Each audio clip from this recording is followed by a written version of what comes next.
1장 24절로 29절에 있는 말씀입니다. 신약성경 골로새서 1장 24절로 29절의 말씀.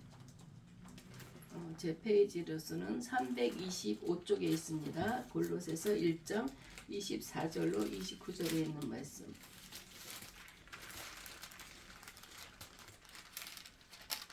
제가 봉독해 올리도록 하겠습니다. 나는 이제 너희를 위하여 받는 괴로움을 기뻐하고 그리스도의 남은 고난을 그의 몸된 교회를 위하여 내 육체에 채우노라. 내가 교회의 일꾼 된 것은 하나님이 너희를 위하여 내게 주신 직분을 따라 하나님의 말씀을 이루려 함이니라. 이 비밀은 만세와 만대로부터 감추어졌던 것인데 이제는 그의 성도들에게 나타났고 하나님이 그들로 하여금 이 비밀의 영광이 이방인 가운데 얼마나 풍성한지를 알게 하려 하니라. 이 비밀은 너희 안에 계신 그리스도시니 곧 영광의 소망이시라.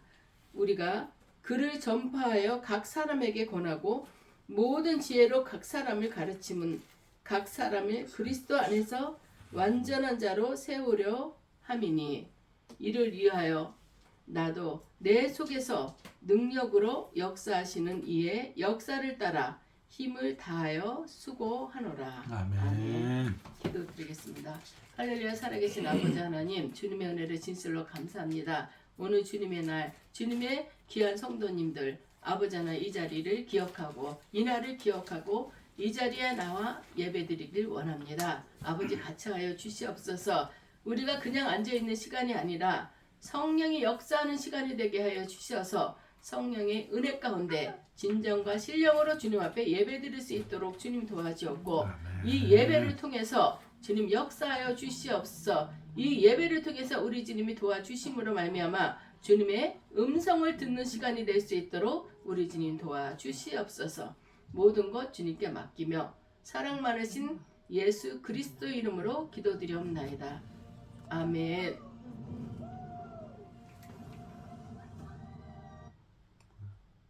눌렸나봐. 오늘 말씀은 우리가 골로새서 1장 24절로 29절에 있는 말씀입니다. 우리 지난주 부활주의를 우리가 지냈죠. 부활주. 우리가 예수님 부활하시는 걸 믿습니까? 아멘. 우리가 부활주의라고 교회에서 대대적인 행사와 또 세계적으로 이 부활주의를 예배드리며 정말 큰 축제의 날입니다. 그렇지만 그냥 부활하셨대 이걸로 끝나면 안 됩니다. 부활하신 주님을 우리가 만나야 되죠. 우리가 그분을 따라가야 되죠. 경상도에서 어떤 할머니 셋이서 그랬대잖아요.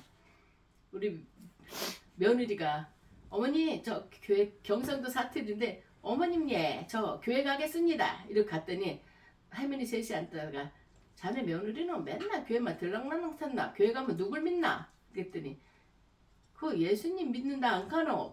그랬대요. 그랬더니 어떤 할머니가 예수님이 누구? 그랬더니 그 할머니가 또 한단 말이에요. 우리 며느리가 아버지 하니까 내 사돈아니가 그랬다는 거예요. 참 재밌는 얘기죠. 그러면서 예수님이 이제 십자가에 못 박혀 돌아가셨다는 사건을 이 할머니도 아는 거예요. 그러니까 어떤 할머니가 그 양반이 머리 풀고 다닐 때부터 알았는데 세상 얘기로 우스갯소리로 이런 말들이 나왔어요. 우리도 부활주의를 이 정도로 생각하는지 예수님 부활하셨습니다. 아멘. 부활을 하고 그분이 부활하셨다는 것은 내가 얘기하는 게 아니라 성경 말씀에 오늘 주보를 보면은 주보에 예수님께서 부활하신 그 성경 말씀 구절마다 나와 있는 것을 우리는 알게 됩니다. 우리가 예수님이 부활했던 증거는 제자들의 극적인 변화를 통해서도 예수님이 부활하신 거 알고 또 사도 바울의 삶을 통해서도 알 수 있었고 사도들의 예수님의 부활에 두셨던 엄청난 그 비중이 있다는 걸 알게 됩니다. 이런 걸 봐서도 예수님은 부활하셨습니다. 오늘은 예수님이 부활하셨음을 그것을 우리가 말씀을 나누는 게 아니라 우리가 골로새 교회 골로새 교회에 대해서 같이 말씀을 나누고자 합니다. 골로새 교회는 바울이 직접 세운 교회는 아니에요. 그렇지만 그의 동역자이신 에바브로 그를 통해서 세워진 교회입니다. 당시 골로새 지역은 동양의 신비주의, 유대교의 율법주의, 그리고 또 영지주의 사상이 뒤섞인 종교 혼합주의를 각축하고 있었던 그런 골로새 교회입니다. 바울은 그때 바울은 로마 감옥에 갇혀 있었어요. 근데 에바브로가 그 감옥에 방문한 거죠. 그래서 이런 상황을 골로새 교회가 내가 이래서 지금 많이 어려움을 겪고 있습니다 하고 얘기를 했어요.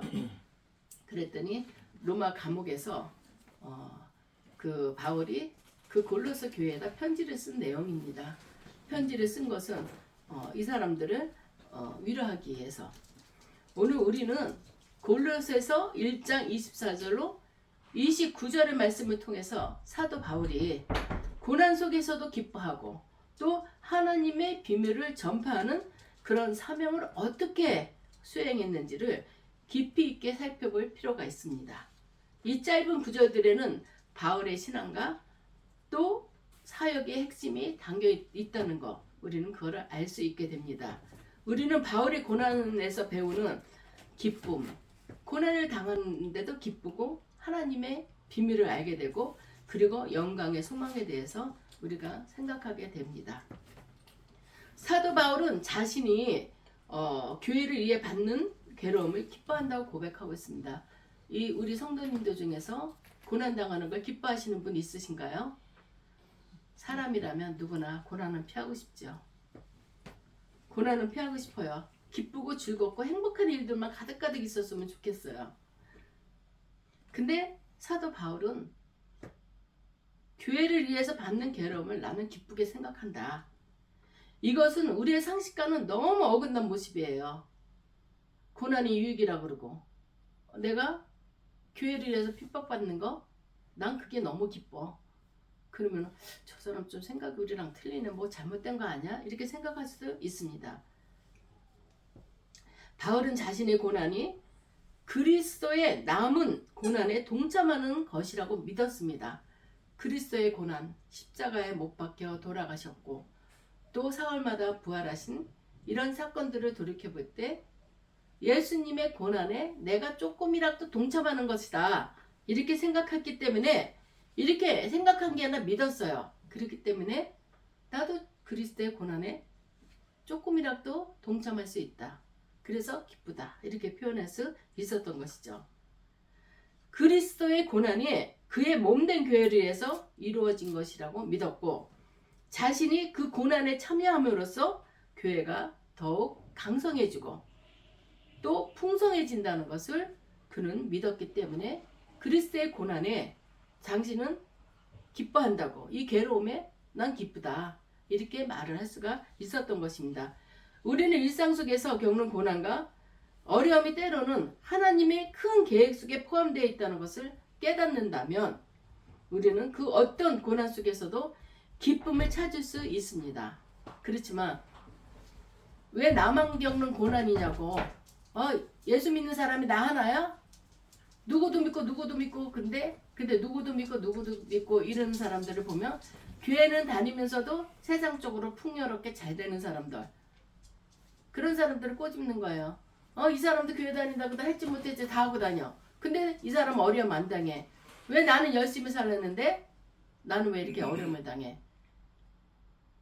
비교하게 되죠.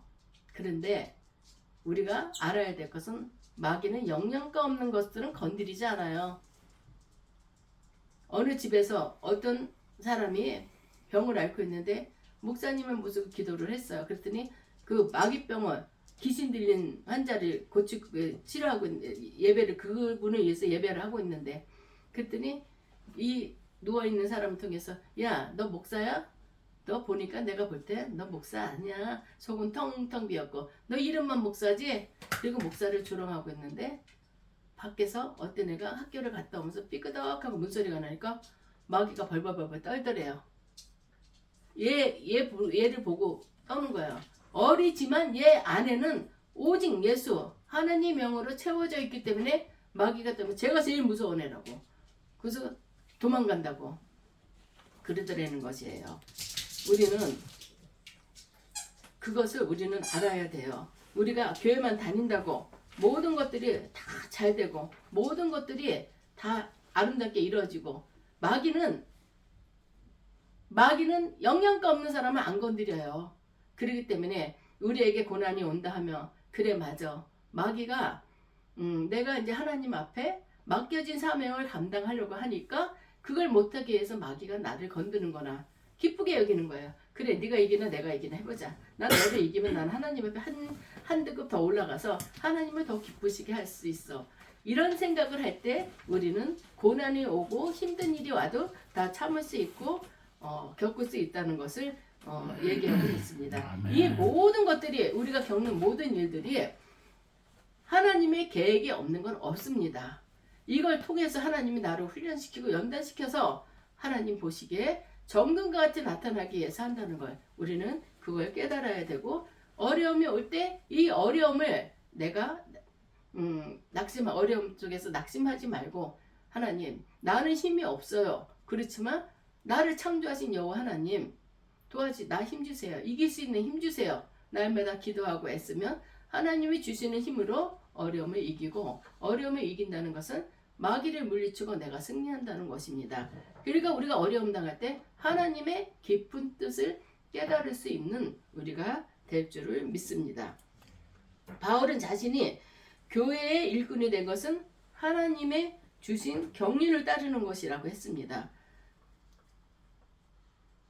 경륜이란 하나님께서 세우신 계획과 섭리를 얘기하는 것입니다. 내가 교회의 일꾼이 된 것, 내가 열매 맺는 교회를 아직은 가정교회에서 예배를 드리고 있지만 이것 또한 하나님의 경륜이 있다는 거예요. 계획과 뜻이 있다는 거예요. 왜 하나님 내 교회 달라는데 교회를 안 주세요? 그럴 수 있죠. 그렇지만 그 가운데서 내가 너에게 아직 교회를 주지 않은 것은 내 이러이러한 뜻이 있다. 이것을 우리는 깨달을 줄 알아야 되는 것입니다. 하나님께서 세우신 계획과 섭리 이것이 항상 우리가 어느 상황에 있든지 간에 하나님은 나에 대한 계획과 섭리가 있다는 것을 알아야 됩니다. 바울은 자신이 이방인에게 복음을 전하는 사역을 맡게 된 것은 하나님의 계획에 따른 것임을 분명히 알고 있기 때문에 어려움이나 모든 일을 다 기뻐할 수 있다는 것입니다. 하나님의 계획은 만세와 만대로부터 감추어진 것이 이제는 그의 성도들에게 나타났어요. 하나님의 계획이 무엇이겠습니까? 내 백성이 저들에 대해서 사함받고 천국으로 오길 바라는 거예요. 이게 하나님의 계획이에요. 그래서 그 계획을 이루기 위해서 예수님을 이 땅에 보내주셔서 예수님이 고난을 당하셨고 십자가를 못 박게 돌아가신 다음에 사흘 만에 부활하셔갖고 우리의 모든 죄를 사해 주시는 거예요. 모든 죄를 다 사해 주시는 게 아니죠. 예수를 믿는 자, 예수님의 하나님의 아들이신가, 예수 그리스도가 우리를 죄에서 구원해 주시는 분이라는 걸 믿을 때 우리가 구원을 받는다는 거. 우리는 그것을 하나님께서 감추어진 하나님의 계획이고 하나님의 경륜이라는 것을 우리는 알 수 있게 되는 것입니다. 우리는 하나님의 비밀을 성도들과 나누기 원하시는 거예요. 그리고 그 비밀은 예수 그리스도 안에서 드러나게 되는 것이죠. 하나님의 비밀은 내가 내 백성들을 저들의 죄 때문에 이게 못 오는데 그들을 구원해야 되겠다. 이게 계획이었고 그 계획을 성취하기 위해서 예수님을 이 땅에 보내주신 거잖아요. 이게 예수님을 통해서 계획이 이루어진다는 것을 말하고 있습니다. 우리는 때로 우리가 맡은 사명이 매우 작아 보일 수 있어요. 그러나 하나님께서 우리에게 맡기신 작은 사명들도 하나님의 계획 안에서 중요한 역할을 한다는 것을 우리는 기억해야 됩니다. 작은 공동체에서의 봉사나 이웃을 돌보는 일이 하나님의 경륜 속에서 놀라운 일들을 이루어 갈 수 있다는 것입니다. 내가 조그만 일을 하고 그까짓 게 하나님 일이야 너무 참 조잡스럽다 이렇게 생각할지 모르지만 하나님은 그를 통해서도 역사하신다는 걸 우리는 알 수 있습니다. 골로새서 1장 27절에서 바울은 이 비밀은 너희 안에 계신 그리스도니 이 비밀, 구원의 비밀, 곧 영광의 소망이라고 이야기합니다. 여기서 비밀이라는 것은 유대인뿐만이 아니라 이방인들에게도 구원의 길이 열려 있다는 것. 이게 놀라운 비밀입니다. 유대인들이 교만했어요. 자기네들만 하나님은 우리 유대인만 선민이야 선민. 하나님이 택했어. 그렇기 때문에 하나님은 우리만 사랑해. 니네 이방인들 진짜 니네들 뭐 사마리아인들은 개로 취급했어요. 니네들은 구원 못 받아. 사람 취급을 안 했어요. 근데 하나님의 계획은 내 새끼들만 구원하는 게 아니라 이방인들에게도 복음이 들어가서 그들도 구원받길 원하는 거예요. 천국에 오길 원해. 그게 하나님의 비밀이라는 것을 말씀하고 있습니다. 이방인들에게도 구원의 길이 열려 있다는 것을 보여주고 있습니다. 이 비밀은 영원부터 감추어졌던 것이지만 예수 그리스도를 통해서 그의 성도들에게 나타났다는 것을 말하고 있습니다. 너희 안에 계신 그리스도라는 말은 우리 그리스도와 함께 함으로써 새롭게 변화였음을 의미하는 것입니다. 그리스도께서 우리 안에 계시기 때문에 우리는 더 이상 단순한 인간이 아닙니다. 그리스도 안에서 새로운 피조물이 우리는 되었다는 것입니다. 그리스도 안에서 새로운 피조물이 되었다는 것. 내가 이제 세상에 속한 자가 아니라 하나님 은혜 안에 하나님의 품에 속한 자라는 것을 얘기하고 있는 것입니다. 이로 인해 우리는 영광의 소망을 가지게 되는 것입니다. 우리가 이방일지라도 그리스도 안에서 하나님의 자녀가 되어 하나님의 영광을 함께 누릴 수 있다는 것을 말하고 있는 것입니다. 이 말씀을 오늘 지금 세대에 적용해 본다면 우리는 세상의 어떠한 상황 속에서도 우리의 소망을 버리지 않을 수 있다는 것입니다. 그 어떤 어려움과 고난 속에서도 그리스도께서 우리 안에 계시다는 그런 확신이 있기 때문에 내가 아무리 어렵고 힘든 상황이라도 지금 예수님은 내 안에 계셔. 애들이 어디를 갈 때도 조금만 해도 엄마랑 아빠 손잡고 가면 깡총깡총 뛰면서 이렇게 가요. 왜 그렇게 애가 기쁘게 갈 수 있습니까? 엄마 아빠가 내 안에 있으니까, 내 옆에 이렇게 있으니까 그런 거예요. 우리 주님이 내 안에 있으면 나는 항상 기쁘고 즐겁고 감사가 넘쳐야 되거든요. 왜냐면 주님이 내 안에 있기 때문에. 내 주님이 나의 삶의 주인이 되신 분이 내 안에 있는데 내가 왜 걱정을 해요? 애들이 걱정하는 거 봤어요? 어린이집이고 그런 애들이 걱정하는 거 봤습니까? 엄마 아빠가 있는데 왜 걱정을 해요? 말하기도 전에 걔가 뭐 원하는지 애가 말하지 않아요. 그래도 엄마 아빠는 얘가 뭐가 필요한지 알아서 해주는 겁니다. 그렇기 때문에 걱정할 필요가 없어요. 우리도 내 안에 그리스도가 계시기 때문에 염려 걱정할 필요가 없고 주님 의지하면 된다는 것을 말씀하고 있는 것입니다. 바울은 그리스도를 전파하고 그 지혜로 각 사람을 가르쳐서 그들을 그리스도 안에서 완전한 자로 세우기를 원했습니다.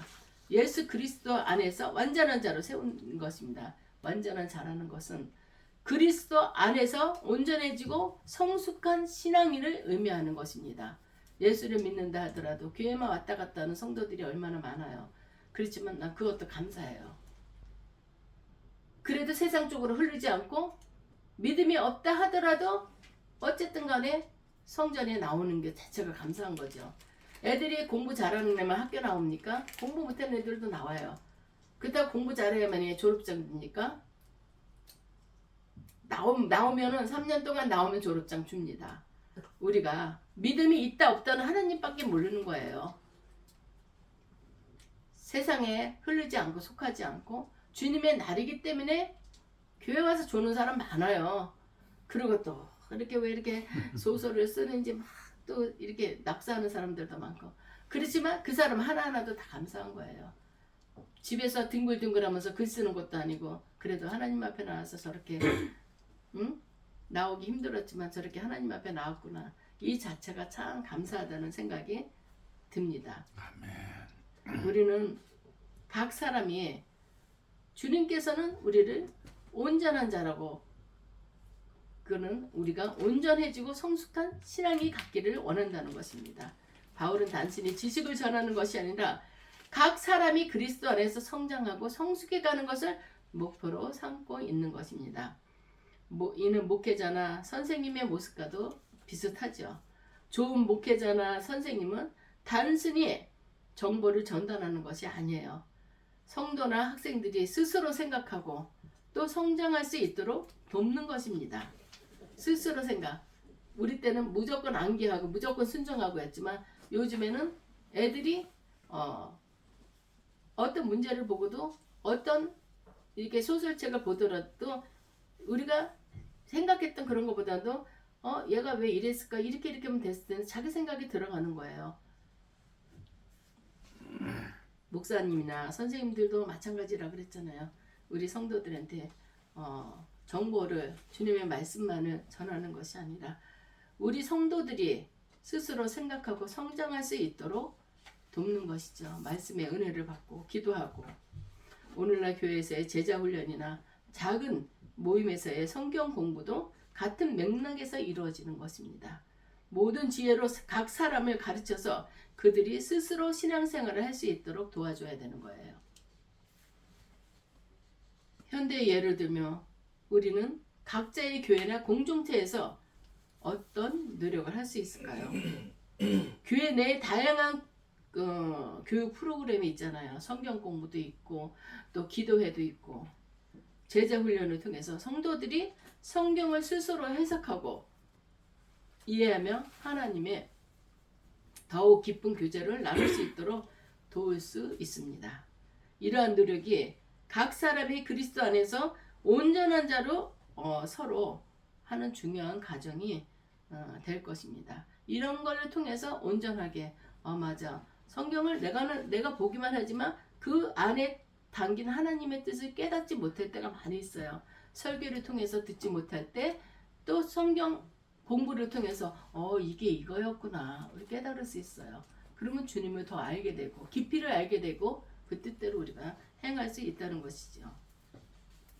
또 바울은 자신이 하나님의 능력이 그 안에서 역사하는 것을 따라 힘을 다하여 수고한다고 말하고 있습니다. 여기서 능력이란 하나님의 성령의 역사입니다. 우리가 하나님의 능력이 내 안에서 역사하는 것을 따라서 힘을 다해서 수고한다고 말하고 있죠. 이것은 성령의 역사하심. 우리 안에 성령의 역사하심을 우리는 깨달아야 되겠습니다. 내 안에 성령이 있으면 하나님이 원치 않는 일을 볼 때 우리는 가슴에 답답함을 느끼죠. 또 내 안에 성령님이 정말 기뻐하는 일을 성령이 원하고 기뻐하는 일이라면 내가 기뻐요. 이게 가슴이 정말 기뻐서 어떻게 할 줄은 몰라요.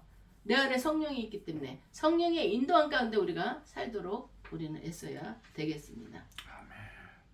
바울은 자신의 노력과 수고가 오로지 자신의 힘으로만 이루어지는 것이 아니라 하나님의 능력이 그의 삶 속에서 역사하고 있음을 확신했기 때문에 바울은 이렇게 하나님의 역사를 따라 자기는 수고할 수 있다는 것을 얘기하고 있습니다. 우리 사역도 마찬가지예요. 교회도 우리 성도님들 정말 할 일이 많아요. 교회에서 식당 봉사도 해야죠. 또 청소도 해야지요. 또 주일학교로서도 봉사해야지요. 중고등학교 교사로도 봉사해야지. 주일날 교회 봉사하는 사람이 정말 늦게까지 교회에서 일을 하다 갑니다. 그분들의 사역입니다. 우리가 하나님을 위해 어떤 일을 할 때 그 일을 우리의 능력과 힘으로 하는 것이 아닙니다. 내가 하려면 지쳐요. 중간에 이거 뭐야 교인이 나밖에 없어? 왜 이거 다 내가 해야 돼? 김집사도 좀 해. 쥐하기 싫은 말 중에 나는 끌어다 대? 이렇게 또 싸움이 날 때도 있습니다. 내가 성령 충만하지 않으면 봉사해야 하는데 껴들지 마세요. 괜히 분란만 일으킵니다. 내가 성령 충만해서 할 때는 누가 하든 안 하든 내 할 일만 하면 되는 겁니다. 남과 나를 비교하지 말고 믿음이 떨어질 때는 비교가 되죠. 아니 교회는 뭐 나밖에 봉사할 사람이 없어? 이런 생각이 듭니다. 그런 생각이 들 때는 우리는 사탄아 예수의 이름으로 떠날지어다 물리치고 더 기도를 해야죠. 하나님, 내가 지금 이 일을 하는데 왜 내가 여기서 불평불만이 드는지 모르겠어요. 성령이 충만하다면 하나님을 위해서 하는 일인데 불평불만이 안 들죠. 그렇지만 내가 기도에 게을렀든지 내가 지쳐있을 때는 사람들과 비교를 하게 되는 것입니다. 사도 바울도 이렇게 어려운 일들이 많지만 그 사람이 교회에 어려움을 자기 고난당하는 것을 기쁘게 여기는 건 이런 것들 때문이에요. 하나님의 능력이 내 안에 있는데, 그리고 예수님께서는 나를 위해서 십자가를 지셨는데 내가 요 정도 하는 거, 핍박받고 조롱받는 거, 내가 복음을, 그 바울이 왜 로마 감옥에 왜 갇혀 있겠어요? 이방인들에게 복음 전하다 갇힌 거예요. 예수님께서는 내 죄를 위해 십자가를 지셨는데 나는 주님의 복음을 전하다가 이렇게 갇혀 있는 거 감사하지. 예수님의 일을 하다가, 주님의 일을 하다가 조그만 저 일로 인해서, 복음을 전하는 일로 인해서 내가 이렇게 갇혀 있으면 나도 주님의 고난에 동참한 자 아닌가. 얼마나 기뻐. 주님만이 하신 일을 나도 주님 은혜 안에 요만하니 손톱만한 일이라도 내가 이렇게 할 수 있었다는 것이 바울은 감사한 거예요. 그러니까는 골로새 교회에서 지금 이단들이 들어와서 너희들을 이렇게 힘들게 하고 그래도 너희들은 여기에 선동되지 말아라. 감사해라. 그리고 모든 일을 할 때 내 안에 성령이 계시기 때문에 기쁨으로 해라. 이거를 골로새 교인들한테 하나하나 설명을 해주고 있는 그런 내용입니다. 어떤 프로젝트나 사역을 진행할 때 우리는 때로 우리의 능력의 한계를 느낄 때가 있죠. 사람은 사람이기 때문에 한계를 느낄 때가 있고 지칠 때가 있습니다. 그렇지만 그 순간 하나님의 능력이 우리 안에서, 우리의 삶 속에서 역사하고 있음을 믿는다면 우리는 그 일을 넉넉히 감당할 수 있습니다. 아멘. 성령의 도우심을 구하며 힘을 다해 노력할 때 하나님의 놀라운 역사가 일어난다는 것을 우리는 알아야 되겠습니다. 결론을 맺겠습니다. 오늘 우리는 골로새서 1장 24절에서 29절 있는 말씀을 통해서 바울이 고난 속에서도 기뻐하며 하나님의 경륜에 따라 맡은 사명을 충실히 수행하고, 내가 어려움 속에서도 기뻐할 수 있는 것은 예수님의 고난에 내가 요만큼이라도 조금이라도 동참한다. 그걸로 기뻐한다 그랬잖아요. 그리고 어려움을 당하는 것도 이 가운데서도 하나님의 뜻과 섭리가 있다. 이거를 깨닫기 때문에 그 사명에 충실히 수행할 수 있었고 이방인들에게도 영광의 소망을 전하는 모습을 봤다. 이방인들 영원히 지옥 갈 수밖에 없는 자들. 유대인들은 이 이방인들을 개처럼 취급했지만 하나님께서는 이들도 사랑하셔서 이들도 주님의 복음을 듣고 주님 전에 나오길 원하는 거예요. 그 복음을 전하는 자가 없으면 어떻게 듣겠어요? 사도 바울은 내가 이들에게 복음을 전할 수 있고 이들도 구원에 이룰 수 있다는 것에 대해서 사도 바울은 기쁘고 감사한 거예요. 내가 이런 일을 하는데 어렵고 어려움 당하고 힘든 일이 무엇이 있겠냐. 골로새 교인들아, 너네들 그러지 말아라. 유혹에 너네들 흔들리지 말아라. 어떤 일이든지 너네들도 모든 것들이 주님의 고난에 동참하고 모든 일들이 주님의 경륜에 있다는 것을 깨닫고 너네들 이방인들에게도 복음을 전하고 이렇게 굳세게 믿음 가운데 서가길 원한다. 이런 바울의 모습을 통해서 우리는 많은 교훈을 얻게 되는 것입니다. 바울은 지금 감옥에 가 있는데도 이 사람들은 이렇게 그거를 깨닫지 못하니까 바울이 편지를 쓴 겁니다. 옥중서신이라 그러죠. 고난 속에서도 기쁨을 찾고 하나님께서 우리에게 맡기신 사명을 충실히 수행하고 그리스도 안에서 영광의 소망을 지켜나가야 우리는 합니다.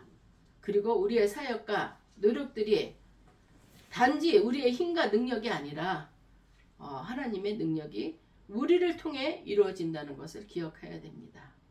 하나님이 하늘에서 직접 다 하실 수 있죠. 그렇지만 하나님 우리를 통해서 역사하시는 거 있잖아요. 우리를 통해 여기에 모인 우리 찬양 보면 우리 통해 하나님이 일하시는 거 우리는 알 수 있습니다. 우리를 통해 일하신다는 거, 나를 통해서 일하신다는 걸 우리는 감사하게 생각해야 됩니다. 하나님의 능력이 우리를 통해서, 나를 통해서 한다는 것을 우리는 기억하고 끝까지 우리는 믿음으로 나갈 수 있는 우리 모든 성도님들이 되기를 주님의 이름으로 축복합니다. 기도드리겠습니다. 사랑의 하나님, 오늘 말씀을 통해 바울의 신앙과 사역을 본받을 수 있는 기회를 주셔서 감사드립니다. 주님, 우리가 겪는 모든 고난 속에서도 주님과의 깊은 교제 속에서 기쁨을 찾게 하여 주시옵소서. 우리의 삶 속에서 주님께서 맡기신 사명을 발견하고 그것을 충실히 수행할 수 있도록 도와주시옵소서. 아멘. 영광의 소망이신 예수 그리스도를 우리의 마음속에 모시고 그 소망을 붙들며 살아가게 하시고 우리의 모든 사역과 노력이 주님의 능력으로 이루어지게 하옵소서. 아멘. 내 생각이나 내 마음이 앞서가지 않고 주님의 역사하심에 따라 우리가 순종하며 나갈 수 있도록 주님 도와주시옵소서. 아멘. 살아계신 예수 그리스도 이름으로 감사하며 기도드리옵나이다. 아멘.